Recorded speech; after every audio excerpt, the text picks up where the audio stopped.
Você já parou para pensar que enquanto você dorme, existem pessoas ganhando dinheiro sem mover um dedo? Não, não é sorte. É sistema. E quem não entende isso, vive como refém dele. Imagine um jovem chamado Rafael.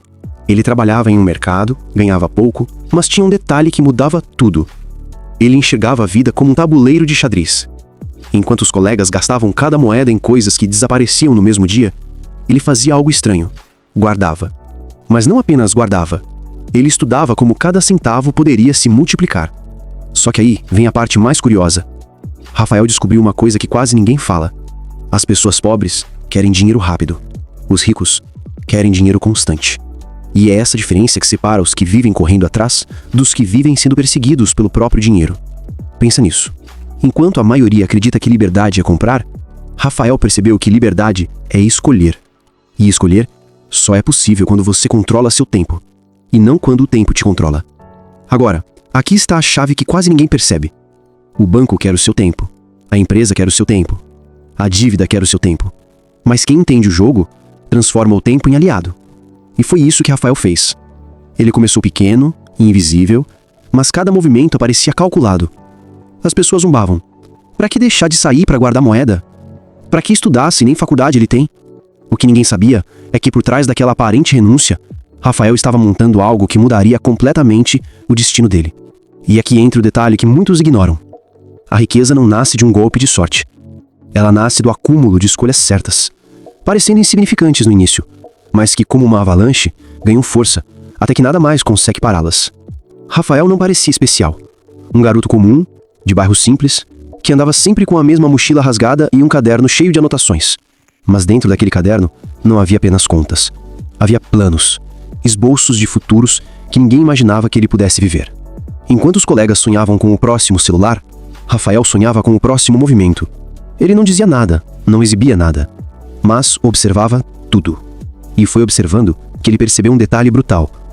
O mundo não é justo, não é equilibrado, é inclinado. E a inclinação sempre joga contra os desatentos. Ele reparava no mercado em que trabalhava. As pessoas recebiam um salário na sexta, e já na segunda estavam sem nada. Era como se o dinheiro tivesse pernas, como se fugisse das mãos de quem não sabia segurá-lo. Mas Rafael começou a notar algo além. Ele via quem pegava fiado e nunca conseguia pagar. Via quem dependia de empréstimos e se afundava cada vez mais. E também via aquele senhor que, discretamente, comprava sempre à vista, mas nunca se gabava. Um senhor silencioso, que parecia carregar um segredo. Curioso, Rafael puxou conversa. Descobriu que aquele homem, Joaquim, não tinha um emprego brilhante. Não tinha diploma, mas tinha algo mais poderoso que tudo isso: paciência. Durante décadas, guardava pequenas quantias, investia em silêncio e deixava o tempo trabalhar por ele. E foi nesse dia que Rafael ouviu uma frase que jamais esqueceria: a vida não muda quando você trabalha mais. Ela muda quando você entende como o dinheiro trabalha. Essa frase ficou martelando. Ele anotou, circulou, escreveu de novo no caderno como se fosse uma senha secreta para abrir portas invisíveis. A partir dali, Rafael começou a enxergar o mundo com outros olhos. Ele entendeu que riqueza não era velocidade, era direção. E que o jogo não era sobre correr mais rápido, mas sim sobre não parar de andar na trilha certa. Só que o mundo não gosta de quem tenta sair da linha. Rafael começou a ser alvo de piadas. Lá vai o pão duro. Nunca aproveita nada. Pra que viver assim se a vida é curta? Mas o que eles não sabiam é que Rafael tinha descoberto algo que eles não conseguiam enxergar. A vida é curta para quem gasta tudo, mas se torna longa para quem constrói. E foi nesse contraste que Rafael encontrou a força. Ele começou a separar não apenas dinheiro, mas também tempo. Menos festas, menos distrações, mais estudo, mais observação. Enquanto os outros afundavam em dívidas para sustentar aparências, Rafael cultivava algo invisível: liberdade. E esse invisível começou a se tornar palpável. Um dia, ele fez a primeira aplicação. Era pouco, quase insignificante, mas dentro dele, aquela ação tinha um peso de uma revolução. Não era mais sobre o valor, era sobre o controle, era sobre não ser refém. O que ninguém sabia é que por trás da rotina silenciosa de Rafael, uma transformação estava acontecendo. Ele não estava apenas mudando sua relação com o dinheiro, ele estava mudando sua relação com a vida. E essa mudança logo começaria a incomodar. Rafael acreditava que estava no caminho certo. Mas o universo sempre testa quem ousa desafiar o sistema. O primeiro teste veio rápido. Um amigo de infância, Diego, apareceu com uma proposta irrecusável. Cara, vamos abrir um negócio juntos. É fácil, dinheiro rápido. A gente importa a roupa falsificada, vende aqui e lucra 10 vezes mais. A tentação era enorme. Todos os colegas estavam ostentando relógios, tênis caros, celulares novos. E Rafael, com suas roupas simples e seu celular antigo, parecia deslocado no próprio tempo. Ele passou a noite em claro. O coração dizia, aceita. A razão gritava, cuidado. E então ele voltou ao caderno. Lá estava a frase de Joaquim, o senhor silencioso. A vida não muda quando você trabalha mais. Ela muda quando você entende como o dinheiro trabalha. Na manhã seguinte, Rafael recusou a proposta. Diego riu na cara dele. Você nunca vai sair dessa vida, vai morrer pobre. Essas palavras doeram, mas também o fortaleceram. Os meses seguintes foram os mais difíceis. As horas no mercado eram longas, o salário curto, e cada centavo poupado parecia uma gota no oceano. Às vezes Rafael se perguntava se valia a pena, se aquele sacrifício todo não passava de ilusão. Até que um dia o inesperado aconteceu. O gerente do mercado, homem rígido e distante, o chamou para uma conversa. Rafael temeu ser demitido. Mas não. O gerente tinha observado algo, a disciplina. A forma como Rafael nunca se atrasava, nunca reclamava, sempre entregava mais do que pediam. E ali veio a primeira recompensa, uma pequena promoção. O salário ainda era modesto, mas a diferença era clara. Só que Rafael não caiu na armadilha que prende tantos. Ele não aumentou os gastos, não mudou de roupa, não comprou celular novo, não saiu para comemorar, simplesmente aumentou a quantidade investida. E foi nesse momento que a engrenagem invisível começou a gerar. O dinheiro deixou de ser apenas número, virou semente. E sementes, com o tempo, viram florestas. Mas o segundo teste estava chegando. A mãe de Rafael adoeceu. O hospital público não tinha recursos e a família precisaria pagar por exames caros. De repente, tudo o que havia guardado parecia pequeno diante da necessidade. O dilema era cruel. Sacrificar o que havia juntado para manter o plano de liberdade ou usar aquele dinheiro e começar do zero. Ele respirou fundo. Não havia escolha. O dinheiro saiu, rápido, como água escorrendo pelos dedos. Naquele dia, Rafael chorou em silêncio. Não pelo dinheiro perdido, mas pelo peso de recomeçar. Ele se sentia derrotado, como se anos de esforço tivessem evaporado. E então lembrou novamente de Joaquim. O senhor ainda passava no mercado, sempre discreto, sempre calmo. Rafael contou o que havia acontecido esperando receber apenas consolo. Mas Joaquim disse algo que mudou tudo. O dinheiro vai e volta, Rafael. O que não pode ir embora é quem você se tornou nesse processo. Você não perdeu. Você ganhou musculatura. Essas palavras reacenderam a chama. Rafael percebeu que não estava voltando ao ponto zero, porque agora ele tinha conhecimento. E conhecimento não se perde. A partir dali, a história começou a mudar de direção. Rafael entendeu que cada obstáculo era na verdade um degrau disfarçado. E quanto maior a dor, maior seria a força que nasceria dali. Ele começou a buscar alternativas. Lia livros emprestados. Assistia palestras gratuitas em bibliotecas. Escrevia novas estratégias no caderno. E então, uma nova oportunidade apareceu. Não no mercado, mas fora dele. Um cliente que sempre passava no caixa notou a postura de Rafael. Discreto, educado, atencioso. E perguntou: Garoto, você já pensou em trabalhar com vendas de verdade, ganhando comissão? Era um convite arriscado. Significava abandonar a segurança do emprego fixo e se lançar em algo incerto. Mas também podia ser a chance que mudaria tudo. Naquela noite, Rafael não dormiu. O coração batia acelerado. Era como se o destino estivesse o desafiando novamente. E foi assim que, no meio da indecisão, ele abriu o caderno e escreveu 3 palavras em letras grandes. Risco calculado vale mais que segurança ilusória. No dia seguinte, a escolha estava feita. Rafael deixaria o mercado. Ele entraria no mundo das vendas. Um mundo cruel, mas também cheio de possibilidades. E ele ainda não sabia, mas aquele seria apenas o início da maior batalha da sua vida. O primeiro dia de Rafael no novo trabalho foi um choque. Ele entrou no escritório de vendas e percebeu que aquele não era um ambiente comum. Os colegas não eram funcionários. Eram gladiadores em uma arena invisível. Cada um lutava por clientes como se a vida dependesse disso. E de certa forma dependia mesmo. A pressão era esmagadora. Metas inalcançáveis, supervisores frios, concorrência entre os próprios colegas. Não havia tempo para insegurança. Ou você vendia, ou era engolido. Rafael, com sua timidez e sua falta de experiência, parecia um peixe fora d'água. Na primeira semana não fechou nenhuma venda. Nenhuma. Enquanto isso, os outros comemoravam contratos, batendo palmas, gritando, como se estivessem em um jogo de futebol. Ele voltou para casa de cabeça baixa. A mãe, já recuperada, percebeu o olhar cansado e perguntou: "Filho, será que não é melhor voltar para o mercado? Era mais seguro." Mas dentro de Rafael havia algo que nem ele conseguia explicar. Uma voz que dizia: "Segurança é prisão disfarçada. Se eu voltar, nunca vou descobrir do que sou capaz." Na segunda semana veio a primeira humilhação.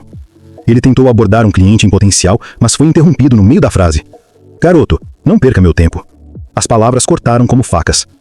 Mais tarde, ao tentar ligar para outro cliente, ouviu risadas do outro lado da linha. "Você nem sabe vender, moleque. Vai estudar antes de me ligar." Rafael desligou o telefone com as mãos tremendo. Naquela noite, deitado em silêncio, pensou seriamente em desistir. Mas então abriu o caderno. E como se fosse guiado por algo maior, escreveu uma nova frase: "Fracasso não é o fim. É apenas o pagamento adiantado do sucesso." Determinou que não seria mais um vendedor. Ele estudaria cada detalhe, cada palavra, cada gesto, cada silêncio. Nos intervalos observava os colegas de maior sucesso. Não copiava, analisava. Via como olhavam nos olhos, como usavam pausas estratégicas, como criavam urgência. E então percebeu um padrão. Os melhores não vendiam produtos, vendiam futuros. Eles não falavam de números, falavam de transformações. E aquilo foi como um estalo. Era o mesmo princípio que aprendera com Joaquim. Não é sobre o dinheiro em si, é sobre o que ele proporciona. Na terceira semana, Rafael decidiu arriscar. Em vez de seguir o roteiro de vendas engessado que a empresa obrigava, ele contou uma história. Falou de um cliente fictício que havia mudado de vida ao tomar aquela decisão. Ele não vendeu, ele inspirou. E pela primeira vez, fechou uma venda. Pequena, quase simbólica, mas para ele significava atravessar uma fronteira invisível. A sensação foi indescritível. Não era apenas sobre o dinheiro, era sobre provar a si mesmo que era capaz. Os meses seguintes foram uma montanha-russa, alguns dias brilhantes, outros frustrantes. Mas pouco a pouco Rafael começou a se destacar. Não pelo dinheiro que ganhava, mas pela forma como encarava cada queda como aprendizado. E então algo curioso aconteceu. Os colegas que antes zombavam agora o observavam em silêncio. Queriam entender como aquele garoto, antes invisível, estava crescendo. Mas Rafael guardava o segredo em silêncio. Ele sabia que não era sorte, nem talento natural. Era disciplina, era o caderno, era a visão de longo prazo. Só que a vida nunca deixa a estrada reta por muito tempo. Um dia a empresa anunciou uma mudança radical. Os vendedores teriam que arcar com seus próprios custos de deslocamento, alimentação e até material. Para muitos era mais uma despesa. Para Rafael, era um teste. Ele percebeu que se não controlasse cada centavo, poderia afundar mesmo ganhando bem. E foi aí que sua visão financeira começou a se misturar com sua nova vida de vendedor. Ele não apenas buscava clientes, buscava a eficiência. Onde os outros gastavam, ele poupava. Onde os outros perdiam tempo, ele criava estratégia. E pouco a pouco foi se tornando não apenas um vendedor, mas um estrategista do próprio destino. Um homem elegante, terno impecável, observava a vitrine de uma loja de investimentos. Ele parecia deslocado, mas ao mesmo tempo, dono do lugar. Rafael sentia um frio na espinha. Algo nele transmitia poder. Não o poder da violência, nem o poder da fama. O poder do controle absoluto. O homem se aproximou. "Você é Rafael, não é?" Perguntou com a voz calma, quase misteriosa. Rafael engoliu em seco. "Sim." "Como sabe meu nome?" "Eu observo talentos que ainda não se descobriram." O homem se apresentou como Lorenzo, um investidor discreto, quase lendário. Ele explicou que via potencial em pessoas que conseguiam enxergar oportunidades invisíveis para os outros. E segundo ele, Rafael tinha exatamente isso. Mas Lorenzo não ofereceu dinheiro, nem emprego. Ele propôs algo muito mais desafiador. Se você conseguir aprender a dominar o fluxo do dinheiro, a disciplina que tem e transformar em resultados concretos, poderá entrar para um grupo que só aceita quem entende o jogo. Rafael sentia um misto de medo e excitação. A oportunidade parecia impossível, e ainda assim irresistível. Nos dias seguintes, Rafael passou a estudar com uma intensidade que beirava a obsessão. Livros, planilhas, anotações, gráficos. Ele começou a perceber padrões que ninguém mais via. Descobriu como juros compostos poderiam transformar pequenas quantias em fortunas invisíveis. Como investimentos inteligentes não dependiam de salários altos, mas de estratégia, tempo e paciência. Ele começou a aplicar o que aprendia. Primeiro devagar, depois com mais confiança. Cada centavo economizado e investido era como uma peça do tabuleiro que Rafael controlava. E ao contrário de antes, o medo passou a ser combustível. Cada dificuldade financeira que surgia era transformada em aprendizado. Mas o teste mais cruel ainda estava por vir. Lorenzo marcou uma reunião presencial. No encontro, Rafael foi confrontado com um desafio que parecia impossível. Você precisa transformar R$5.000 em algo que renda o suficiente para cobrir todas as suas despesas em menos de 3 meses. Rafael sentiu o chão desaparecer sob seus pés. Ele pensou em desistir. Era arriscado demais. mas então lembrou de tudo que já havia conquistado. As promoções, o controle de gastos, o caderno, cada vitória silenciosa. Ele aceitou o desafio. E foi nesse momento que Rafael começou a entender uma verdade que quase ninguém aprende na vida. Não importa quanto você ganha. Importa como você faz o dinheiro trabalhar por você. Os primeiros dias foram desastrosos. Erros que pareciam pequenos se multiplicavam. Perda de investimentos, negociações mal feitas, decisões impulsivas. Rafael se sentiu esmagado. Mas cada erro era analisado com rigor. Cada fracasso se tornava lição. Ele aprendeu a importância de diversificar, de não confiar apenas na sorte, de medir risco e recompensa. E lentamente, os números começaram a virar a seu favor. Os R$ 5.000 que pareciam insuficientes começaram a gerar retorno. E o retorno começou a gerar confiança. Enquanto isso, no mercado de vendas, Rafael continuava crescendo. Ele combinava disciplina financeira com técnicas de persuasão, criando resultados que deixavam os colegas boquiabertos. Mas ele não se deixava seduzir pelo dinheiro fácil. Sabia que cada vitória era apenas um passo no caminho maior, liberdade financeira de verdade. E então veio a primeira grande virada. Rafael recebeu uma oferta para abrir o seu próprio negócio. Uma oportunidade que ninguém na empresa tinha conseguido antes. Era o teste final, para provar que ele não apenas entendia dinheiro, mas que podia criar riqueza real, sustentável, sem depender de ninguém. Mas a escolha era delicada. Se errasse, perderia tudo o que havia construído até agora. Se acertasse, poderia mudar o destino da própria vida para sempre. E é nesse ponto que Rafael percebe algo ainda mais profundo. A verdadeira liberdade não está apenas em ganhar dinheiro. Está em tomar decisões que ninguém mais tem coragem de tomar. Está em assumir riscos calculados, aprender com quedas e transformar pressão em oportunidade. A cada passo, Rafael entendia que o jogo do dinheiro não é para os mais fortes, nem para os mais inteligentes. É para os persistentes, para os que conseguem olhar para a escassez e enxergar a abundância, para os que transformam problemas em soluções invisíveis. E mesmo com todas essas conquistas, ele sabia que o caminho apenas estava começando. O próximo passo exigiria ainda mais estratégia, coragem e visão. E algo dentro dele dizia: o melhor ainda está por vir, e eu preciso estar pronto para isso. Rafael sabia que a decisão de abrir seu próprio negócio era arriscada, mas ele tinha algo que muitos não tinham: disciplina, conhecimento e coragem de enfrentar o desconhecido. O início foi turbulento. O primeiro cliente importante quase desistiu do contrato. Houve dias em que as despesas pareciam engolir cada centavo que ele havia poupado. E então, Rafael não recuou. Ele revisava cada número, cada investimento, cada gasto, aprendeu a antecipar problemas antes mesmo que surgissem. Transformou cada fracasso em aprendizado e cada desafio em oportunidade. Com o passar dos meses, os resultados começaram a aparecer. O negócio de vendas que Rafael abriu começou a gerar fluxo constante de clientes. Os investimentos que ele havia feito com cuidado começaram a render mais do que ele imaginava. Ele percebeu que pequenas decisões, feitas de forma inteligente e consistente, criavam efeitos multiplicadores. O dinheiro começou a trabalhar para ele e não o contrário. O dinheiro, quando usado corretamente, deixa de ser preocupação e se transforma em ferramenta para viver a vida que você merece. A história de Rafael é a prova de que disciplina, planejamento e coragem podem transformar vidas. Cada desafio, cada obstáculo, cada decisão difícil serviu para moldá-lo, e ao final, ele não apenas acumulou riqueza financeira, mas liberdade real. E essa é a mensagem que você deve levar. O caminho para a liberdade financeira exige esforço, inteligência e persistência, mas é totalmente possível quando você entende as regras do jogo e aplica cada estratégia com consistência. O próximo passo é seu. Defina seu número da liberdade, planeje, invista e construa a vida que você sempre sonhou, porque a liberdade financeira não é um sonho, é uma escolha que você pode começar a fazer hoje.